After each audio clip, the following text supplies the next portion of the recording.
Get that dirty kid out of my conference room, now! Garrett Caldwell's voice sliced through the executive meeting like a whip. He pointed at the 11-year-old black boy kneeling by the wall, scrubbing marble with oversized rubber gloves. This is a $100 million crisis, not a daycare for the help's children. 50 security experts turned to stare. The boy's hands froze mid-wipe. "I'm so sorry, Mr. Caldwell." Clara Johnson stepped forward, voice shaking. "School closed today. I had nowhere to leave him. He's just helping me clean quietly." "I don't pay you to make excuses." Garrett's lip curled. "Look at him. He probably can't even read the words in that vault. These people don't belong in rooms where decisions worth millions are made." Behind him, the quantum vault pulsed red. $100 million locked inside. 24 hours until self-destruct. Nobody in that room of geniuses could open it. The boy glanced at the vault's display. His eyes caught the frequency readings, the distortion patterns. He knew exactly what was wrong. 3 days earlier, Richard Caldwell had died in his sleep. The billionaire founder of Caldwell Industries, 72 years old, built his empire from a single patent into a $5 billion technology conglomerate. His death should have been simple. Read the will, divide the assets, move forward. But Richard Caldwell had installed a quantum vault in his private study. Inside it, he'd placed master encryption keys to the company's entire patent portfolio. Cryptocurrency wallets worth $100 million. Legal documents controlling overseas subsidiaries. And he'd died before teaching anyone else how to open it. The vault used quantum biometric resonance. It read microscopic vibrations of a person's nervous system, heartbeat patterns, even electrical signatures of thoughts. Richard had designed it to open only for someone it recognized on every level: body, mind, and emotion. Garrett had assumed it would open for him. He was the son, the heir, the CEO. It didn't. Now they had 24 hours left before the vault's self-destruct protocol activated. An electromagnetic pulse would corrupt every drive, every key, every document inside, irreversibly. Clara Johnson had worked in the Caldwell mansion for 30 years. Started at 28, a single mother who needed steady work. Richard Caldwell had always treated her with respect. He remembered her birthday, asked about her son's schooling, gave Christmas bonuses that kept the lights on during hard months. Garrett was different. From the moment he'd taken over as CEO, he'd made it clear how he saw the staff. Tools, replaceable, beneath notice. This morning, Clara had received the emergency call. All staff to corporate headquarters immediately. The vault crisis. They needed the conference room ready for experts flying in worldwide. Her son's school had called an hour earlier. Burst pipe. Closed for repairs. She had no one to watch Elijah. Her sister worked double shifts. Her neighbor was out of town. So she'd brought him. Told him to stay quiet, stay in corners, help her work quickly. She should have known better. The conference room filled rapidly. Garrett had spared no expense. The Japanese specialist who'd designed security for 3 national banks. The German engineer who'd cracked the Vatican archives. The FBI's top cybercrimes unit. A quantum physicist from MIT. Each one examined the vault. Ran diagnostics. Proposed solutions. The Japanese specialist tried a laser resonance scan. The vault's warning light shifted from yellow to red. The countdown accelerated by 6 hours. The German engineer attempted an electronic bypass. The vault flashed. Unauthorized access detected. The countdown dropped another 3 hours. By the time the FBI team arrived, they were down to 31 hours. "We need to stop."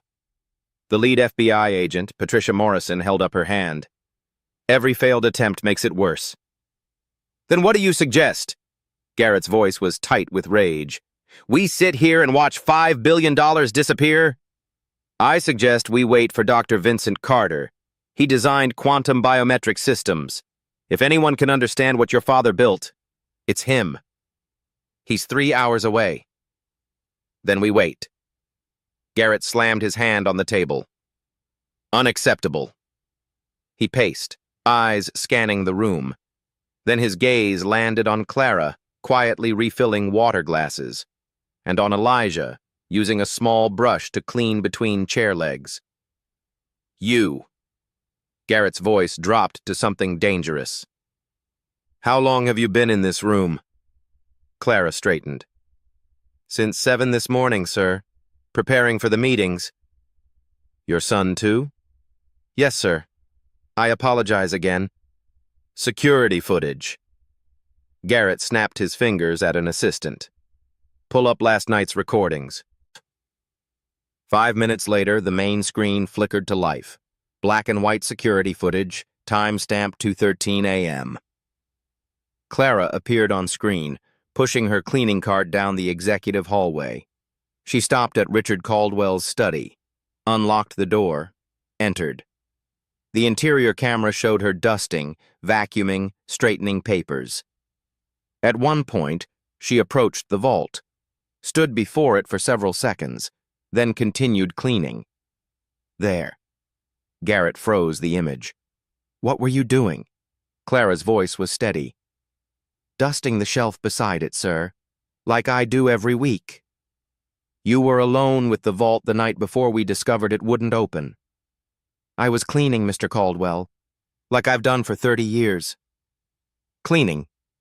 Garrett made it an accusation. He turned to the room. Let me tell you something about my father. He had a weakness. He trusted people who hadn't earned it. He gestured toward Clara and Elijah. This woman has been in our home for 3 decades. My father gave her access to everything, keys to every room. He probably even discussed the vault with her. He didn't, sir. Clara's hands clasped in front of her. Mr. Caldwell never discussed business with household staff. But you were in that room, near that vault, hours before we discovered the malfunction. Patricia Morrison stood. Mr. Caldwell, you're suggesting sabotage? I'm suggesting we examine all possibilities. She has no technical knowledge, but perhaps she touched something, pressed something, accidentally triggered a lockdown. I didn't touch the vault. Clara's voice remained calm, but Elijah had stopped cleaning. The boy stood frozen, watching his mother be accused. Maybe you don't remember. Garrett stepped closer. Or maybe. His eyes shifted to Elijah. Maybe someone else did. Children touch things they shouldn't. The room went quiet. My son has never been in that study, Clara said carefully. So you say. Garrett turned to the experts. This vault worked perfectly until 3 days ago. My father tested it weekly. The only variable is his death and the presence of unauthorized individuals near it. I'm not unauthorized. Clara's voice cracked slightly. I have keys. I have permission. I've had that for 30 years. Permission to clean. Not permission to touch technology you can't possibly understand. The MIT physicist cleared his throat. With respect, the vault's malfunction is likely related to the biometric system failing to adapt after your father's death. It's a design flaw, not sabotage. Then why did it work fine the day before he died? No one answered. Garrett pulled out his phone. I'm calling security. I want Clara Johnson and her son detained until we resolve this. You can't detain us. Clara's voice strengthened. We've done nothing wrong. You were in the room. That makes you suspect. Suspects of what?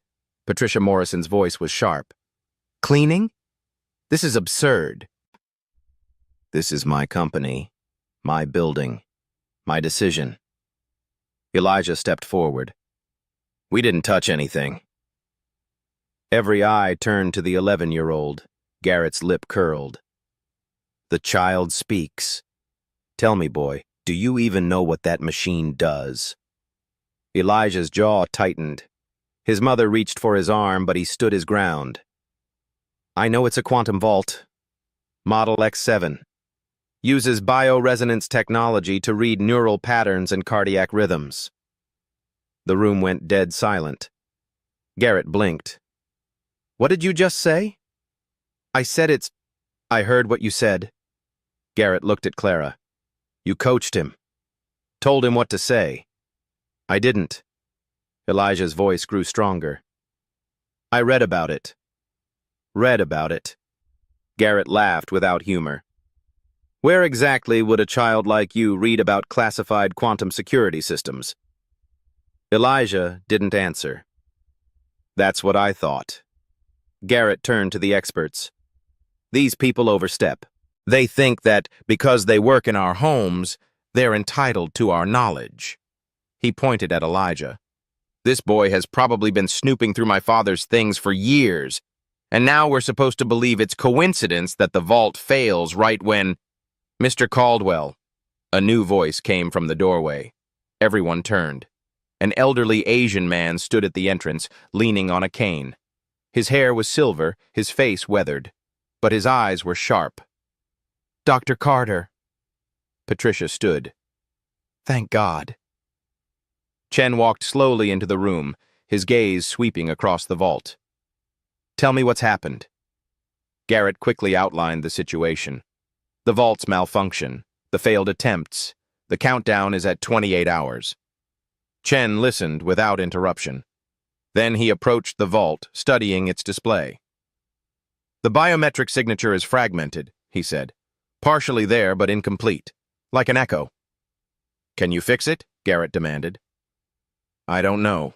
This is more sophisticated than anything I've seen. Your father improved on the original design significantly. Chen turned to face the room. Who was Richard's closest confidant? Who spent the most time with him in his final years? I did, Garrett said immediately. I'm his son. Chen's expression was skeptical. I mean emotionally. Who did he trust most? Garrett's face tightened. He was a private man. Everyone trusts someone. Carter's eyes swept the room, landing on Clara. You. You worked in his home? Clara nodded. 30 years.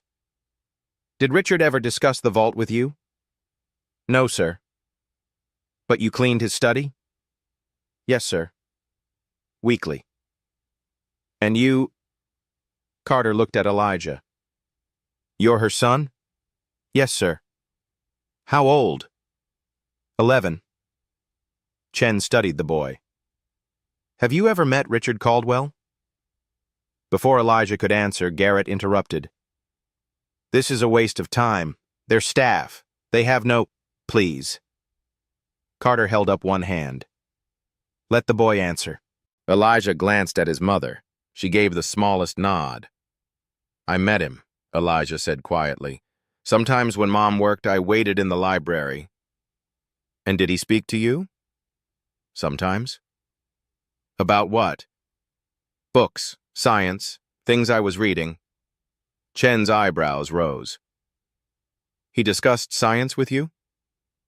He asked what I was interested in.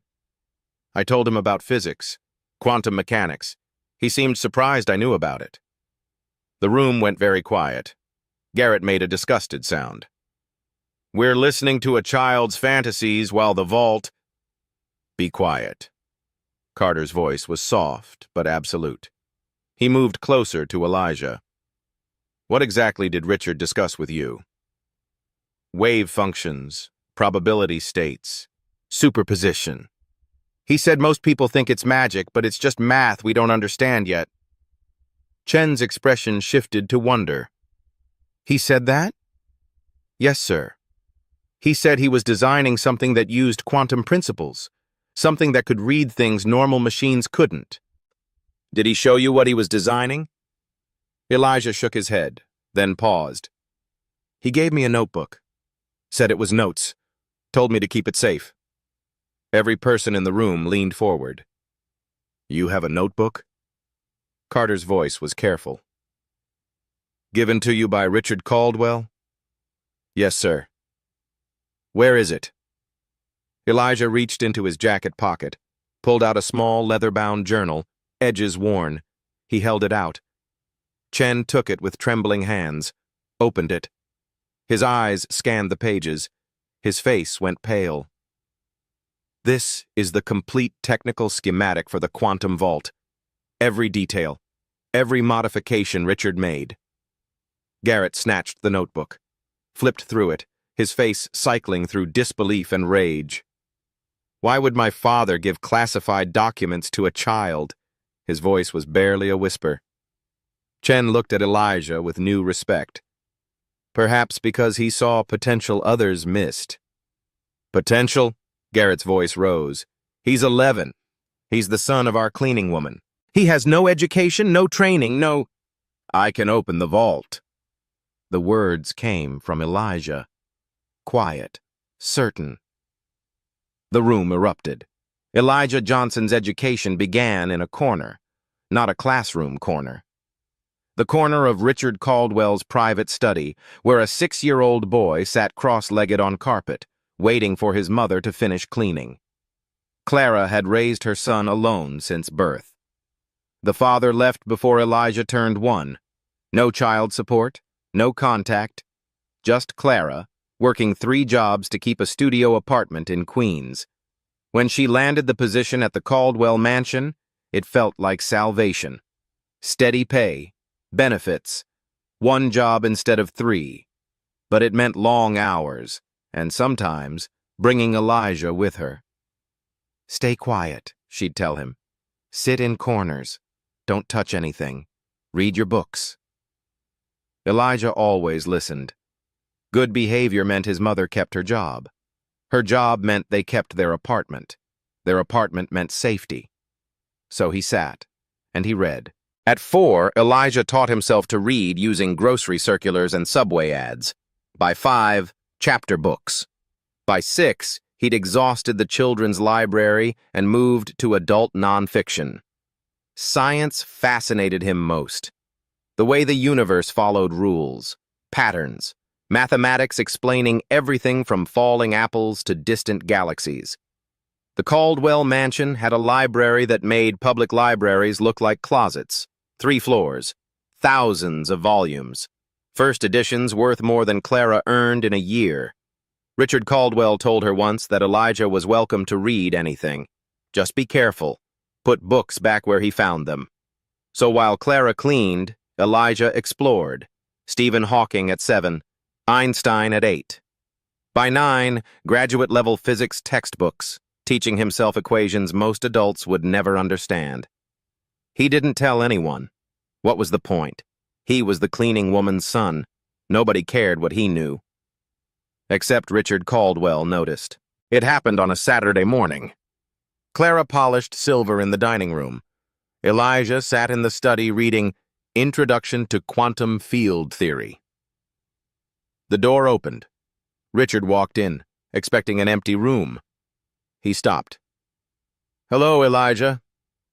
Elijah jumped up, nearly dropping the book. I'm sorry, sir. I was just... reading. Richard smiled. May I ask what you're reading? Elijah showed him the cover, face burning. Waiting to be told it was too advanced. Richard's eyebrows rose. That's a graduate text. Are you understanding it? Some of it. Elijah's voice was barely audible. Math is hard, but the concepts make sense. Which concepts? Wave-particle duality, quantum superposition, how particles exist in multiple states until observed. Richard sat down slowly. You're 9 years old. Yes, sir. And you understand quantum superposition. I think so. It's like reality isn't fixed until we look at it. Everything is probability until observation forces it to choose. Richard was quiet. Then he leaned forward. What else are you interested in?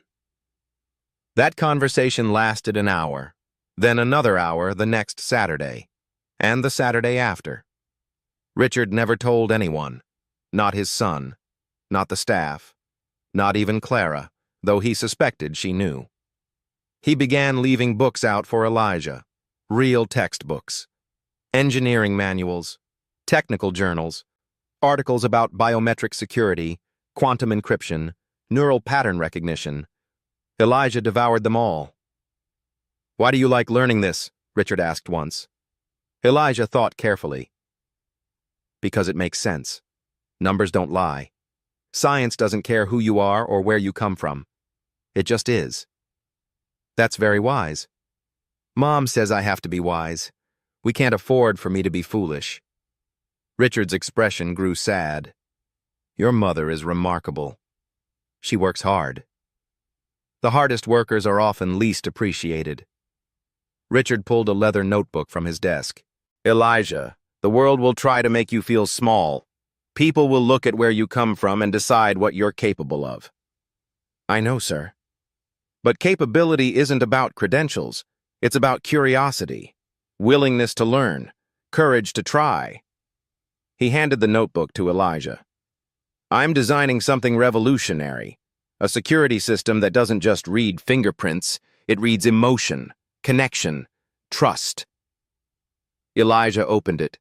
Pages of schematics, equations, theoretical frameworks. "This is incredible. It's also a secret. My son doesn't know. My engineers don't know. But I'm showing you because you'll understand it in ways they never could." "Why me?" "Because you learn for the love of learning. Not for money. Not for status. That's the rarest gift." Richard's voice grew serious. "I'm going to teach you everything about this system. But you must promise 2 things." "Anything, sir." "First, tell no one. This stays between us." "I promise." "Second, never let anyone convince you that you're less than you are. You have a brilliant mind. Don't let the world waste it." Elijah's eyes burned with emotion he didn't understand yet. Gratitude, hope, something bigger. "I won't, sir." "Good. Now let me show you what quantum biometric resonance really means." For the next year, every Saturday became a secret classroom. Richard taught. Elijah learned. Richard Caldwell was teaching the son his own son had never been. 3 weeks before Richard died, during their last session, the old man looked at Elijah with tired eyes. "If something happens to me, this vault will lock. It's designed to protect what's inside until the right person opens it." "You mean Mr. Garrett?" "No." Richard's voice was firm. "I mean someone who understands what I built. Someone who sees past the technology to the heart of it." He placed his hand on Elijah's shoulder. "If they need help, if the vault won't open, don't be afraid to try. You know this system better than anyone alive." "But I'm just—" "Don't finish that sentence. You're not just anything. You're Elijah Johnson. You're brilliant. You're capable. And you're exactly who I trust." Those were the last words Richard Caldwell ever said to him. Now, standing in a conference room full of experts who'd failed, Elijah heard those words again. "You're exactly who I trust. I can open the vault." The words hung in the air like a grenade with the pin pulled. For 3 seconds, nobody moved. Then Garrett laughed, sharp, bitter, disbelieving. "You!" He pointed at Elijah. "An 11-year-old child. You think you can open a vault that 15 of the world's top experts couldn't crack?" Elijah's voice was steady. "Yes, sir." "Based on what? A notebook? Some conversations with an old man who felt sorry for you?" "Based on understanding how it works." Garrett turned to the room, arms spread wide. "Ladies and gentlemen, we've reached peak absurdity. We're now taking security advice from the help's child." The German engineer shifted uncomfortably. "Mr. Caldwell, perhaps we should—" "Should what? Let him touch $100 million vault? Let him trigger the final security lockdown?" Garrett's face reddened. "This isn't a science fair project. This is my company, my inheritance." Dr. Carter spoke quietly. "The boy has your father's technical manual. He clearly understands. He memorized some words." Garrett's voice rose. That doesn't mean he comprehends actual mechanisms. Would you let a child perform surgery because they read a medical textbook? Patricia Morrison stood. Mr. Caldwell, we're running out of options. 27 hours left. Every expert here has failed. Maybe nothing. Garrett cut her off. I know what this is.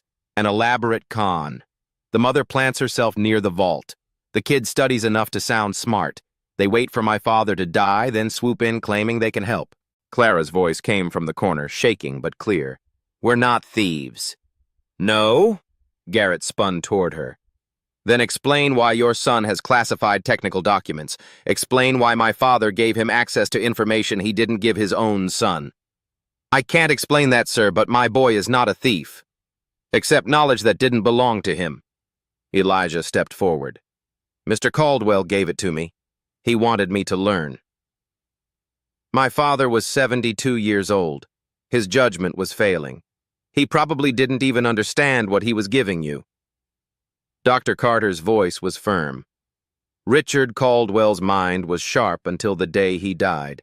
I spoke with him 3 weeks ago. He knew exactly what he was doing. Then he was being sentimental, feeling guilty about having staff who could barely afford to live. So he played teacher to make himself feel benevolent. The room was silent. Elijah's hands clenched at his sides. Garrett walked closer to the boy, looking down at him. Let me be very clear.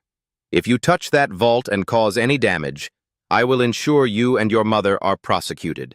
Destruction of corporate property, industrial sabotage. You'll both go to prison. Garrett, Patricia's voice was sharp. He's a child. He's a liability. Garrett didn't take his eyes off Elijah. And if this fails, someone needs to be held accountable. Clara moved forward, trying to reach her son. Elijah, don't. It's not worth it. We'll leave right now. But Elijah didn't move, his eyes locked on Garrett's. You don't think I can do it, Elijah said quietly.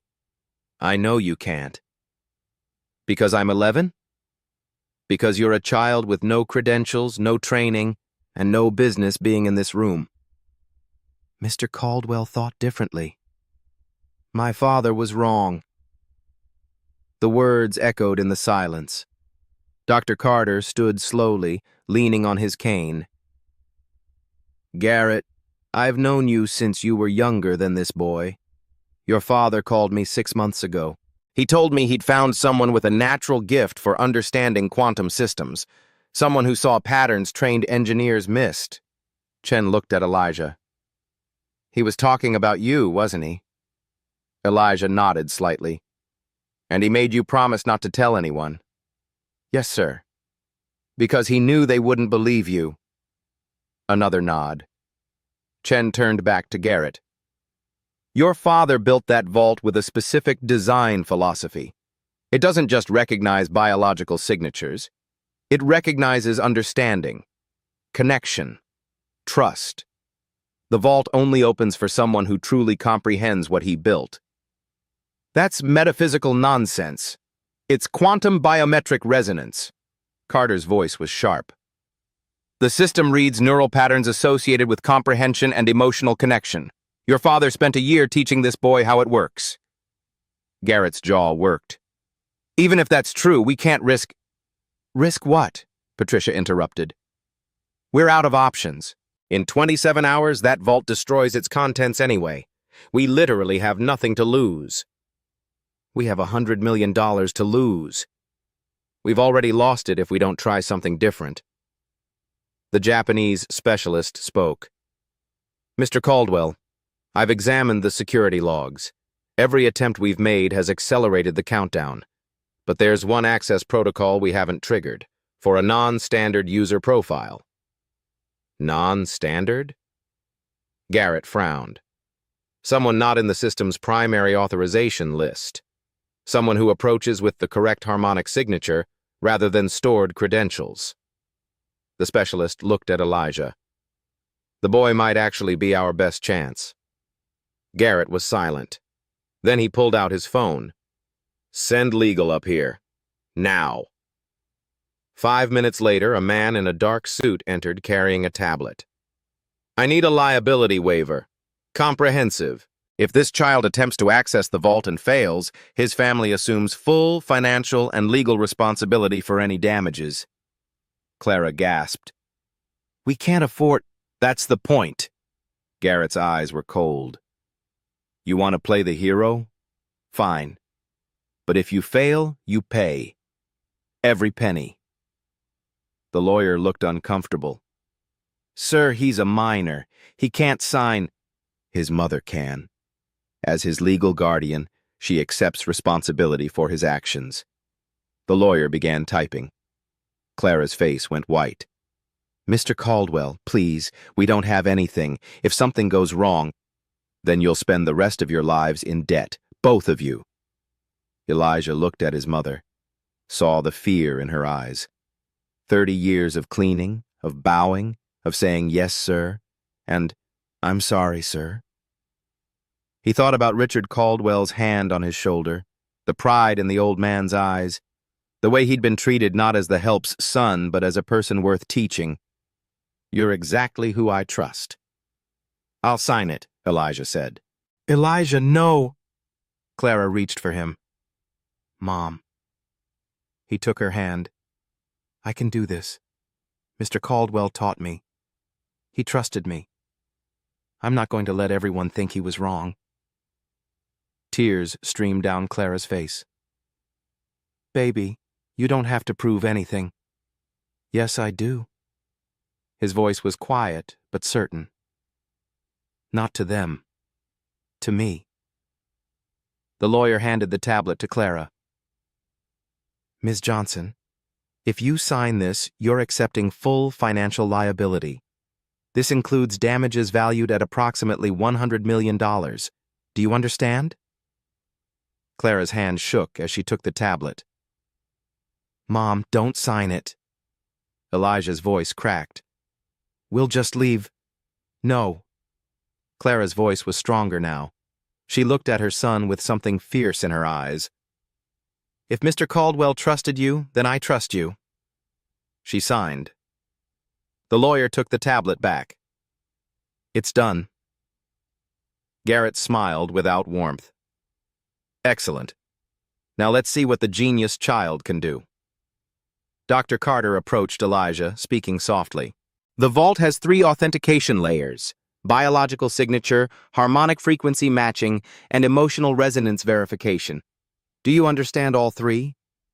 Yes, sir. And you know the sequence? Mr. Caldwell showed me. Then proceed carefully. The system is sensitive. Any aggressive attempt will trigger a final lockdown. Elijah nodded. He walked slowly toward the vault. 50 people watched in complete silence. The vault's display pulsed red. 26 hours, 43 minutes until destruction. Elijah stood before it, small and alone. He placed both hands flat against the cool steel surface and closed his eyes. Elijah's hands were cold against the steel. He could feel his heartbeat pulsing through his palms into the metal. The vault hummed, a low frequency that most people in the room couldn't hear. But Elijah heard it. He'd been trained to hear it. What's he doing? Someone whispered. Quiet. Dr. Carter's voice was firm. Elijah kept his eyes closed, listening. Not with his ears. With everything Richard Caldwell had taught him. The vault wasn't broken. It was confused.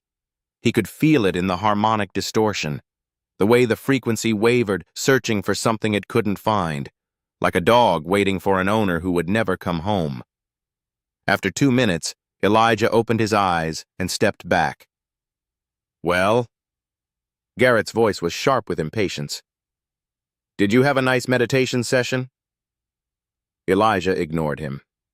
He turned to Dr. Carter. The vault isn't malfunctioning. It's responding exactly as designed. Chen's eyebrows rose. Explain. The biometric system has 3 authentication layers. The first layer is biological. DNA signature, fingerprint, retinal scan. That part works fine. Elijah pointed to the vault's display panel. See this reading? 0.74 resonance match. That means the vault detects biological material from Mr. Caldwell. Probably skin cells, hair follicles, traces left from when he touched it last. The MIT physicist leaned forward. That's actually correct. The residual biological signature is still present. But it's not enough to open the vault, Elijah continued, because the second layer is harmonic frequency matching. The vault reads the electrical signature of the user's nervous system, heartbeat pattern, neural activity, the specific rhythm of how their body functions. He touched the screen, pulling up a waveform display. This is what Mr. Caldwell's signature looked like when he was alive. See the pattern? Consistent rhythm at 1.4 kilohertz, stable neural baseline. Garrett moved closer despite himself. And now? Now there's no active signature, just the echo of the old one. The vault knows Mr. Caldwell is gone. It's locked itself into protection mode, waiting for the correct living signature to match against. Patricia Morrison spoke up. But we tried that. I tried. Garrett tried. Why didn't it accept any of us? Because of the third layer. Elijah's voice was quiet. Emotional resonance verification. The room went still. That's not real technology, Garrett said flatly. Emotions aren't quantifiable. Yes, they are. Elijah turned to face him. Brain activity creates electrical patterns. Different emotions create different patterns. Fear looks different from joy. Anger looks different from trust. Mr. Caldwell designed the vault to read those patterns. Dr. Carter's voice was filled with wonder. He actually did it. He created a system that reads emotional authenticity. Not just authenticity. Elijah's voice grew stronger. Connection. The vault doesn't just check if you're telling the truth. It checks if you have a genuine emotional connection to Mr. Caldwell, if you understood him, if you cared about him beyond his money. The words landed like stones in water. Garrett's face went white, then red. That's absurd. I'm his son. I'm his... Of course I cared. The vault doesn't think so. Silence. Elijah held Garrett's gaze. That's why nobody here could open it. You're all qualified. You're all authorized. But none of you had the emotional connection Mr. Caldwell programmed it to recognize. And you think you do? Garrett's voice dripped with contempt. You think a few Saturday conversations make you more connected to my father than his own son? I don't think anything. The vault will decide. Patricia cleared her throat. Elijah, you said the vault is responding as designed, but it's still locked. How do we fix that? We don't fix it. We are satisfied. Meaning? Meaning we give it what it's looking for. A living person with the correct biological markers, harmonic frequency, and emotional resonance. The Japanese specialist frowned. But Mr. Caldwell is dead. His signature doesn't exist anymore. His exact signature doesn't. Elijah walked back to the vault. But the vault has secondary authorization protocols. Mr. Caldwell told me about them. He said if something happened to him, the vault would accept someone who met 3 specific criteria.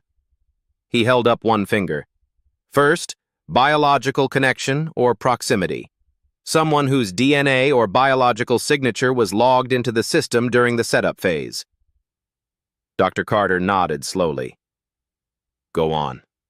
Second finger. Second, demonstrable understanding of the vault's construction and purpose. Not just technical knowledge, deep comprehension of why he built it this way. Third finger.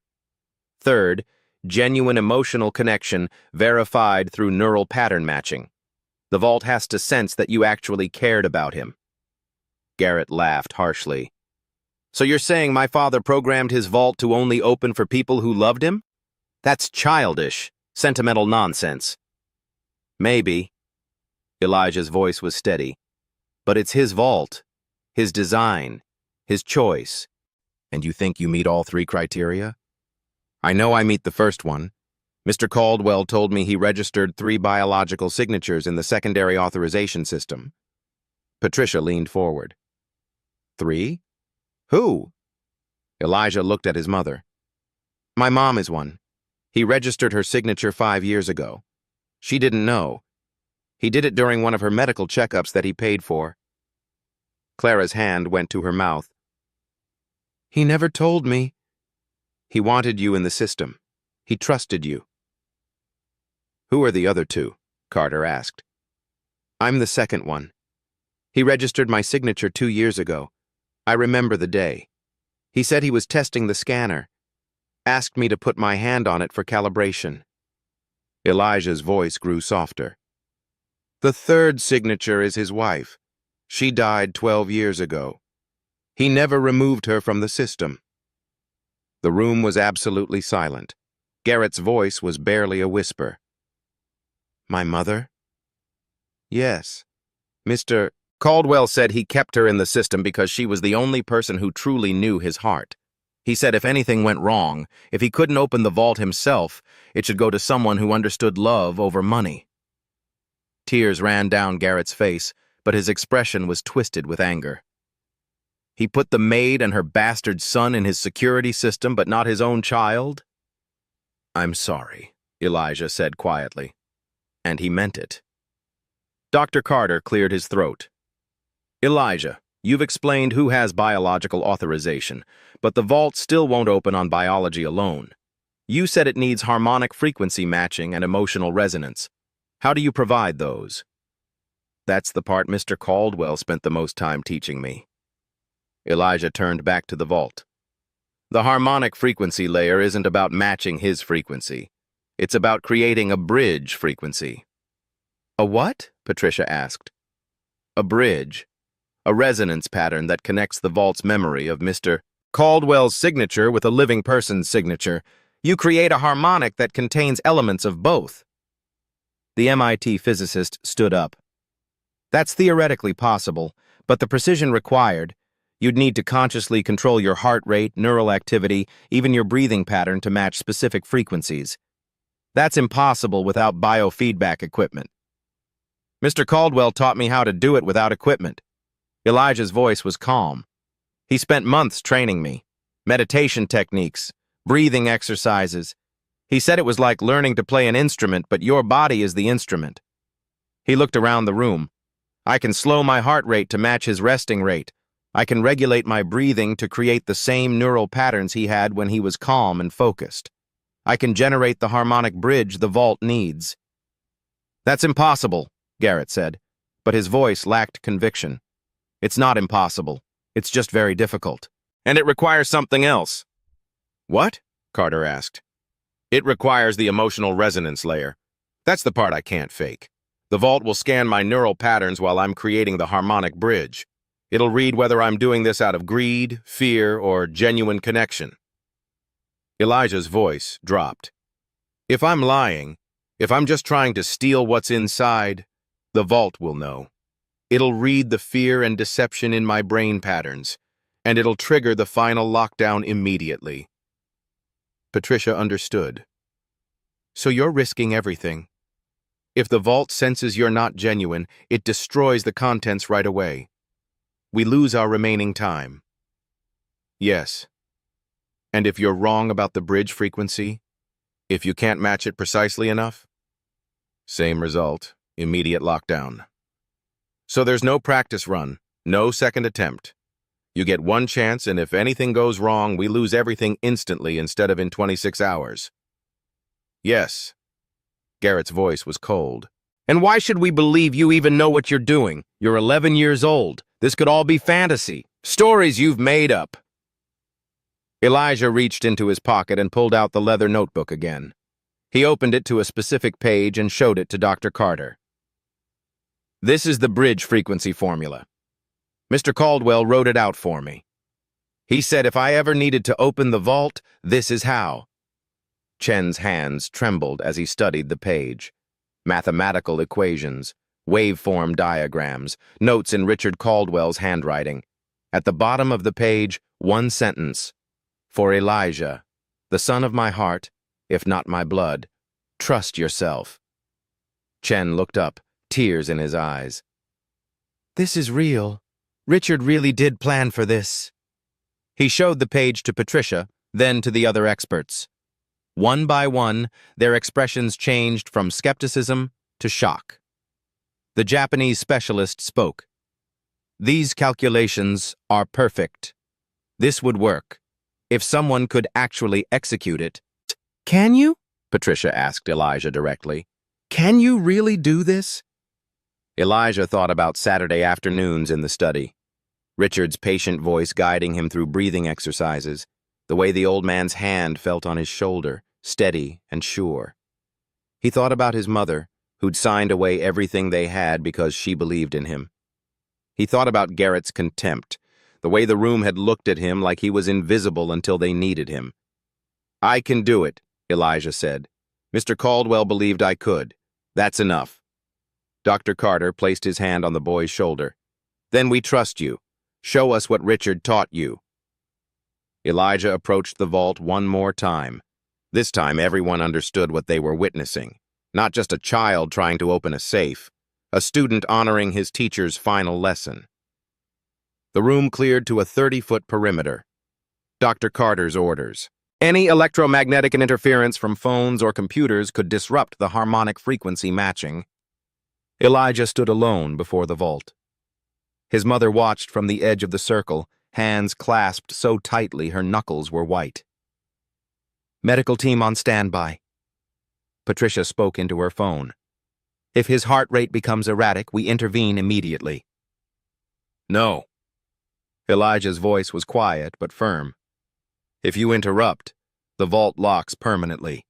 I have to finish no matter what. Patricia hesitated, then nodded. Elijah removed his shoes. Richard had taught him that direct floor contact helped ground the harmonic resonance. Bare feet on marble would conduct the frequency better. He pulled the worn leather notebook from his pocket one last time, opened it to the page with his name, ran his fingers over Richard's handwriting. Then he set it beside him. He placed both palms flat against the vault's biometric panel.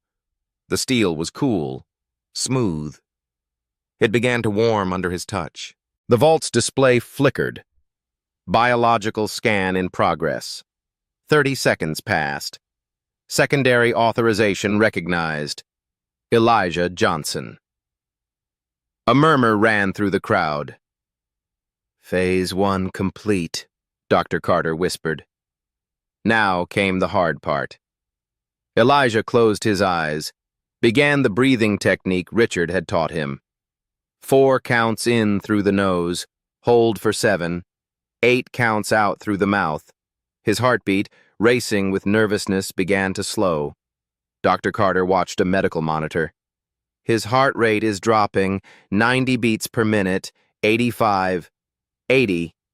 The breathing continued, steady, controlled. 75, 72. Richard's resting heart rate had been 72 beats per minute. He's matching it, the MIT physicist whispered. He's actually matching the target frequency. Elijah's consciousness shifted. He stopped thinking about the people watching, stopped thinking about the liability waiver, stopped thinking about Garrett's contempt. He thought about Saturday afternoons, Richard's study, smelling of old books and lemon polish, sunlight through tall windows, the old man's patient voice explaining quantum superposition. The universe doesn't exist in fixed states until we observe it, Elijah. Reality is fluid. Possibility is everything. The memory felt real. The vault's display changed. Harmonic frequency analysis in progress. Elijah felt the vault scanning him, not just his heartbeat, deeper, the electrical patterns of his nervous system, the rhythm of his thoughts. He had to bridge the gap between his living frequency and Richard's recorded one. He began the harmonic visualization Richard had taught him, imagining his heartbeat as a waveform, seeing it in his mind, the peaks and valleys of each pulse, then imagining Richard's waveform beside it. In his mind, he brought them closer. Let them overlap. Let them resonate. The vault began to hum, a sound so low it was more felt than heard. The marble floor vibrated beneath Elijah's bare feet. "What's happening?" Garrett's voice was tense. "The vault is responding," Dr. Carter said. "It's reading the bridge frequency. He's doing it." But Elijah barely heard them. He was somewhere else now. In his memory, Richard was showing him the vault for the first time. "Most security systems keep people out, Elijah. I designed this one to let the right person in, not the richest person, not the most powerful, the right person." "What are you protecting, Mr. Caldwell?" "Not what. Who. I'm protecting the people I love from those who would exploit them. I'm protecting knowledge from greed." The old man's hand on his shoulder, heavy, warm, real. "Someday you'll protect something too, something that matters more than money, and you'll understand why I built this vault the way I did." The vault's display flashed through colors, red, yellow, blue. "Emotional resonance scan active." Dr. Carter's voice was reverent. "It's reading his neural patterns. This is the final test." Elijah felt it, a sensation like being seen all the way through. The vault wasn't just reading his thoughts. It was reading his heart. Did he care about Richard Caldwell? Really care? Or was this about proving Garrett wrong? About saving his mother from debt? About feeling important? The vault would know. It would read the truth in his neural patterns. Elijah stopped trying to control anything, stopped trying to prove anything. He just remembered. Remembered Richard's laugh when Elijah solved a difficult equation. Remembered the way the old man listened when Elijah talked about his dreams of college, of becoming a scientist, of mattering. Remembered the last time he'd seen Richard, 3 weeks before the old man died. Richard had been tired, moving slowly. "I won't be here forever, Elijah." "Don't say that." "It's true. But meeting you, teaching you, watching your mind work, it's been one of the great joys of my life. You reminded me why I fell in love with science. The wonder of it." The old man had hugged him, the only time Richard Caldwell had ever hugged him. "Thank you for letting an old man feel like a teacher again, like a father again." Elijah's eyes burned behind his closed lids, not from concentration, from grief. He missed Richard, not his money, not his status. Him. The person who'd seen Elijah as more than the maid's son, who'd treated him like his mind mattered, like he mattered. The vault's hum reached a crescendo, then stopped. Complete silence. Elijah opened his eyes. The display glowed steady green. 3 words appeared. "Authorization complete. Welcome, Elijah." A sound like a sigh came from deep within the vault. Mechanical, but somehow organic. The locks disengaged, not with a harsh click, but with a musical tone. A perfect, a-natural note that resonated through the conference room. The vault door swung slowly open. Behind Elijah, someone gasped. Someone else started crying. Elijah's legs gave out. He sank to his knees, hands sliding down the vault's surface. He'd done it. The vault was open. For 5 seconds, nobody moved. Then Dr. Carter broke the silence. "He did it. My God, he actually did it." The room erupted. Experts rushed forward. Patricia Morrison was on her phone. "Stand down, the FBI team. The vault is open." Clara ran to her son, dropped to her knees beside him, pulling him into her arms. "Baby, you did it." Elijah couldn't speak. His body shook from the effort. His heart was still pounding. Dr. Carter approached the vault carefully, peered inside. His face went pale. Then he smiled. "It's all here. Every file, every key, every document, all intact." Garrett pushed through the crowd, looked inside. His shoulders sagged with relief. Then his eyes fell on something else. A sealed envelope. Cream-colored paper. His father's handwriting on the front. "To be read aloud upon opening of this vault." Garrett reached for it, but Dr. Carter was faster. "I'll read it," Carter said firmly. "That's what it says. Read aloud." He broke the seal, unfolded the letter, cleared his throat. To whom it may concern. If you're reading this, my quantum vault has been opened. Only 3 people had biological authorization to attempt access. My late wife, Clara Johnson, who served my household with dignity for 3 decades, and Elijah Johnson, the brightest mind I've encountered in 50 years. Garrett's face went ashen. Chen continued. If Elijah opened this vault, it means he demonstrated technical understanding and genuine emotional connection. The vault cannot be fooled. It reads truth at a neural level. Therefore, all assets contained within are to be distributed as follows. The room went silent. 40% to Elijah Johnson, held in trust until his 25th birthday. 30% to Clara Johnson, in gratitude for her loyalty. 20% to my son Garrett, conditional on 500 hours of community service. 10% to establish the Caldwell Johnson Scholarship Fund for gifted children from low-income families. Chen's voice cracked. Signed, Richard James Caldwell, witnessed and notarized. Garrett staggered backward. No, he can't. He can, Patricia said quietly. This document is legal, notarized, uncontestable. Dr. Carter pulled more papers from the vault. Detailed instructions, bank accounts, legal documentation. He looked at Elijah, still on his knees. Son, your life just changed. You're looking at approximately $2 billion. $2 billion. The number hung in the air like something impossible. Elijah stared at Dr. Carter. That's not... It's real, Carter said gently. Your mentor made very certain of it. Garrett's face had gone from red to white to gray. This is insane. My father was manipulated. That boy, that family. They took advantage of an elderly man. Your father wasn't senile, Patricia said sharply. I worked with him 4 months ago. His mind was sharp. Then he was coerced. There's no explanation for why he'd give billions to them. The explanation is in the letter, Dr. Carter said. Richard valued character over blood. He chose to reward the person who understood what he built. I'm his son. And you received 20%, conditional on changed character. Carter's voice was firm. Which you haven't demonstrated. Garrett's hands clenched. I'll fight this. I'll contest the will. I'll prove incompetence. You can try. Patricia pulled out her phone. But I've been recording this meeting, company protocol. She played back audio. Garrett's voice, clear and damning. These people don't belong in rooms where real decisions are made. He's probably been snooping through my father's things for years. These people understand MOPS, not quantum encryption. Patricia stopped the playback.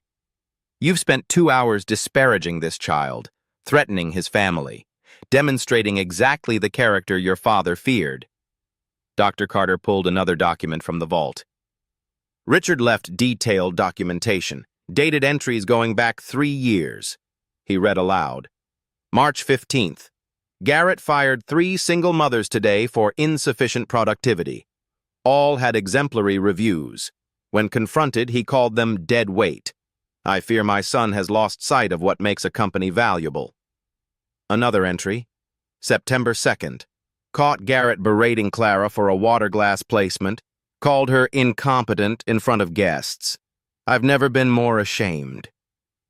Each entry was another nail. Evidence that Richard had watched his son with growing disappointment. The final entry was dated 2 weeks before Richard's death. I've made my decision. Garrett will inherit enough to live comfortably, but not enough to build an empire on cruelty.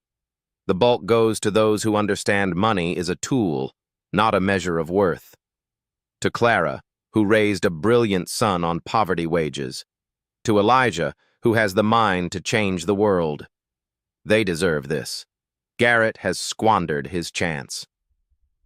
The room was silent.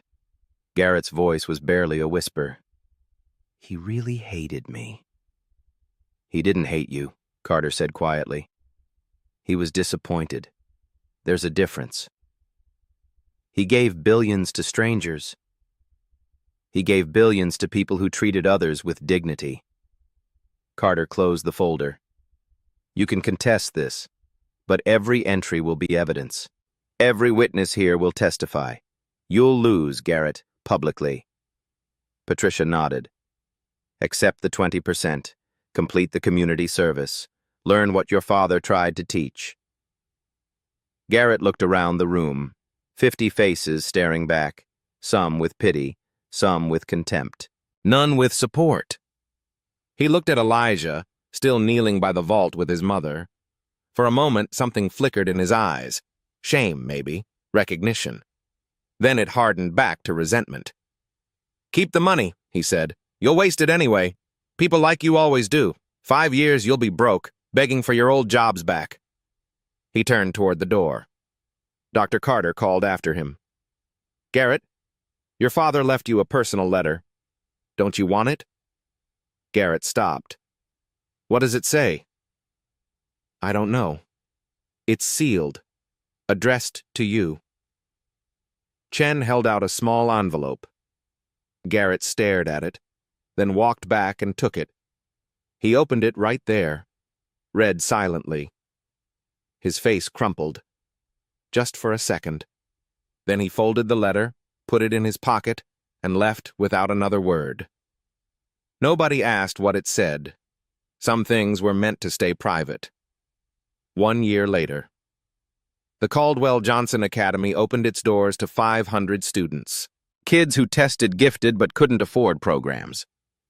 Elijah, 12 now, stood at the ribbon-cutting ceremony. Mr. Caldwell taught me that talent lives everywhere, he said to the cameras. In mansions and in corners where kids wait for their parents to finish cleaning. This school exists because one person saw me when I was invisible. Behind him, a banner, where talent meets opportunity. Clara stood in the front row, tears of pride streaming. That night, Elijah found a final message in Richard's notebook. This money is a responsibility. Be someone else's chance. See the invisible. Make me proud.